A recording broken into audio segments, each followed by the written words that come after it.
Hello friends. तो जैसा मैंने प्रॉमिस किया था कि आपको प्रॉक्सिमिटी डिवाइस जो HEMM में लगता है वो मैं आपको रियल लाइफ में दिखाऊंगा कि वो कैसा दिखता है। तो आज मैं आपको HEMM का प्रॉक्सिमिटी डिवाइस दिखाने वाला हूँ। वैसे अभी फर्स्ट शिफ्ट चल रहा है और सच में बहुत धूप है। आप लोगों को लगता होगा कि माइनिंग सरदार की ड्यूटी बहुत ईजी है, बहुत पैसा मिलता है, बहुत आराम है। ऐसा कुछ भी नहीं है। देखिए अभी फर्स्ट शिफ्ट है और शायद 10:30-11 बज रहा है, लगभग 9 से 9:30 टिफ़िन होता है। टिफ़िन करके आया हूँ। इतना धूप हो रहा था कि फाइनली मैं एक पेलोडर पे बैठा हुआ हूँ, क्योंकि यहाँ पे अभी धूप बहुत ज़्यादा है तो कहीं और जा नहीं सकता। पीछे मशीनें चल रही है हमारी। मैं अभी पेलोडर पे ही बैठा हुआ हूँ ताकि थोड़ा छाया लगे, और यहाँ पे कभी कभी पंखा चला लेता हूँ इसका, ताकि थोड़ा हवा भी खा सकूँ AC का।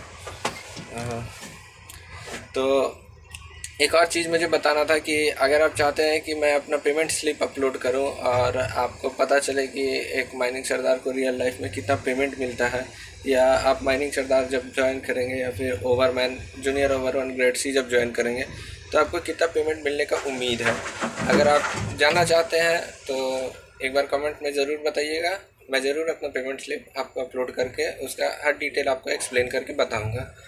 तो आज तो ऐसा है कि आज सुबह से ही बहुत ज़्यादा काम था, क्योंकि आपको पता होगा कि मार्च का महीना जो आता है वो प्रोडक्शन टारगेट महीना रहता है। इतना ज़्यादा हैवी रश रहता है, सारी मशीनें चलती रहती है और ज़रा सा भी रेस्ट नहीं मिलता। हर चीज़ को सही से मॉनिटर करते रहना पड़ता है ताकि किसी तरह का कुछ गड़बड़ ना हो। और एक मिनट,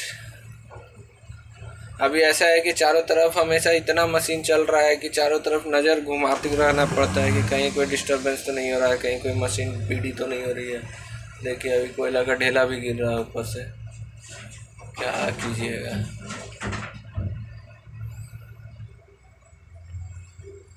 अच्छा छोड़िए, आपको प्रॉक्सिमिटी डिवाइस दिखाना था तो मैंने प्रॉक्सिमिटी डिवाइस का वीडियो रिकॉर्ड सुबह ही कर लिया था, क्योंकि जो टिफ़िन होता है टिफ़िन से पहले थोड़ा फ्री टाइम मिल जाता है, बट टिफ़िन के बाद तो फ्री टाइम मिलना एकदम से मुश्किल हो जाता है। इसलिए मैंने सुबह ही जो है प्रॉक्सिमिटी डिवाइस का वीडियो रिकॉर्ड करके रख लिया था। मैं अब आपको उसको दिखाने वाला हूँ।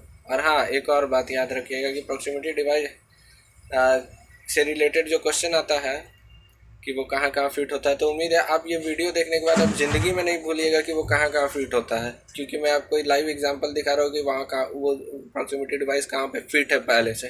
तो जहाँ फिट है वही उसका आंसर होगा, है ना। ज़्यादा कंफ्यूज होने का जगह नहीं। जब आप कोई भी चीज़ को प्रैक्टिकली तौर पे सीखिएगा, मतलब कि जैसे कि automatic fire detection and suppression system के बारे में आप जानते होंगे, अगर आप बोलिएगा तो मैं उसका भी आपको लाइव वीडियो बना करके दिखा दूंगा कि automatic fire detection and suppression system कैसा रहता है, कैसा है। आखिर हम लोग देखते तो हैं कि DGMS ने कहा है कि हर HEMM में AFDSS रहना चाहिए, लेकिन ये AFDSS होता कैसा है, दिखता कैसा है, वर्क कैसे करता है, आखिर इसमें क्या क्या कंपोनेंट रहता है, आखिर क्या रहता है जो इससे मतलब कि अपने आप आग बुझ जाएगा। हम लोग थ्योरी में तो बहुत पढ़ लेते हैं कि ऐसे होता है वैसे होता है, लेकिन आखिर ये डंपर और हर HEMM में फिट जो रहता है, हालांकि मैं अभी जिस मशीन में बैठा हूँ उसमें भी फिट है, मेरे पीछे लगा हुआ है ऑटोमेटिक फायर डिटेक्शन, नहीं सॉरी, यहाँ नीचे पे लगा हुआ है automatic fire detection and suppression system. तो अगर आप इसका डिटेल वीडियो चाहते हैं कि आखिर automatic fire detection and suppression system काम कैसे करता है, तो आप मेरे को कमेंट में बताइए। मैं ये भी चीज़ आपको बहुत अच्छे से एक्सप्लेन करके बताऊंगा। और आप एक चीज़ याद रखिए कि अगर ये सब चीज़ आप प्रैक्टिकली देख करके सीखिएगा तो ये सब क्वेश्चन आपका कभी गलत नहीं होने वाला है, क्योंकि ये सब बहुत जनरल सा क्वेश्चन है जो देखा है, आँख से रोज़ देखता है। अब आपसे पूछेगा बाइक में गियर किधर रहता है तो आप बता दीजिएगा, किक किधर रहता है बता दीजिए, हेडलाइट किधर रहता है। अब अगर आपसे पूछेगा कि बाइक में हेडलाइट किधर रहता है तो आप ये नहीं ना बोलिएगा कि दाहिना साइड रहता है, आपको पता है हेडलाइट आगे ही रहेगा। ऐसा ही जब आप ये सब चीज़ देख करके सीख जाइएगा ना तो आपका लगभग 30-40 क्वेश्चन ईजिली आपका जो है ना मतलब बन जाएगा। आपको सोचना ही नहीं पड़ेगा वो सब के लिए, बस थोड़ा मैथ वैथ के बारे में सोचना पड़ेगा। तो आप चिंता मत कीजिए, मैं जो नॉन टेक्निकल क्वेश्चन रहता है, नॉन टेक्निकल जो सिलेबस है उसको भी बहुत अच्छे से कवर कर दूंगा, क्योंकि मेरा नॉन टेक्निकल में बहुत अच्छा मार्क्स आया था। मैंने NCL में जो भी नॉन टेक्निकल क्वेश्चन था उसी के वजह से मेरा NCL में भी सिलेक्शन हो गया था, क्योंकि माइनिंग का पेपर तो हर कोई बना लेता है, लेकिन नॉन टेक्निकल का पेपर हर किसी के बनाने के लिए सोचना पड़ता है, क्योंकि मैथ्स भूल जाता है, साइंस भूल जाता है, जनरल नॉलेज भूल जाता है। तो नॉन टेक्निकल का पेपर भी अगर आपको तैयारी करना है तो आप चिंता मत कीजिए, आप बस मेरे चैनल पे बने रहिए। हम आपको रोज़ 2-4 वीडियो ऐसे ही टेक्निकल नॉन टेक्निकल मिला जुला करके अपलोड करते रहेंगे। और एक और चीज़, ये हमेशा फ्री ऑफ कॉस्ट रहेगा। अभी मैं देखा हूँ कि यूट्यूब में कुछ माइनिंग वाले आ गए हैं जो बस पैसा पैसा पैसा करते रहते हैं, 50 रुपये दो, 100 रुपये दो, 200 रुपये दो तो PDF भेजूँगा। ऐसा कुछ नहीं है, आपको जो भी चीज़ मिलेगा यहाँ पे फ्री ऑफ कॉस्ट मिलेगा, 1 रुपया भी नहीं देना है।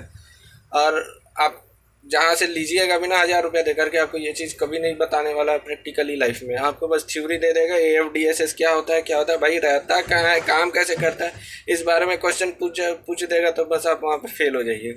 इसलिए हमेशा प्रैक्टिकल नॉलेज को भी उतना ही प्रायोरिटी दीजिए जितना आप थ्योरी नॉलेज को देते हैं, क्योंकि माइनिंग जो है वो प्रैक्टिकल नॉलेज ज़्यादा दिखता है।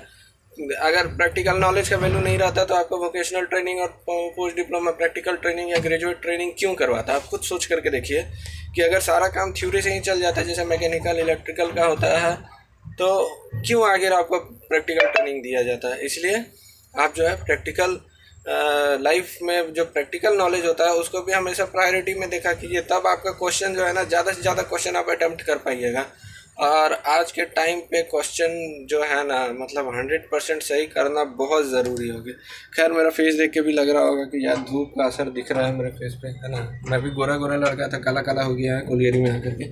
ऐसे नहीं है, बस थोड़ा सा साबुन से मुँह धोना पड़ता है, फिर वैसे ही पुराना जैसा गोरा हो जाता है। तो चलिए आज देखते हैं वही प्रॉक्सिमिटी डिवाइस जो था आपका, उसको आपको हम दिखा देते हैं। Thank you. हेलो फ्रेंड्स, जैसा कि आप देख रहे हैं ये एक डंपर है और डंपर के पीछे ये जो काला रंग का डिवाइस लगा हुआ है स्क्वायर शेप का, इसी को प्रॉक्सिमिटी डिवाइस या प्रॉक्सिमिटी सेंसर बोलते हैं।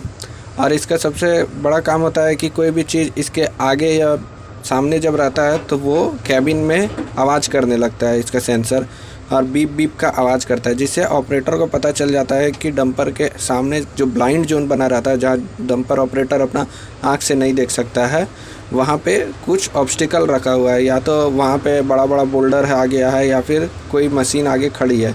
सेम ऐसा ही डिवाइस जो है वो डंपर के आगे भी लगा हुआ रहता है।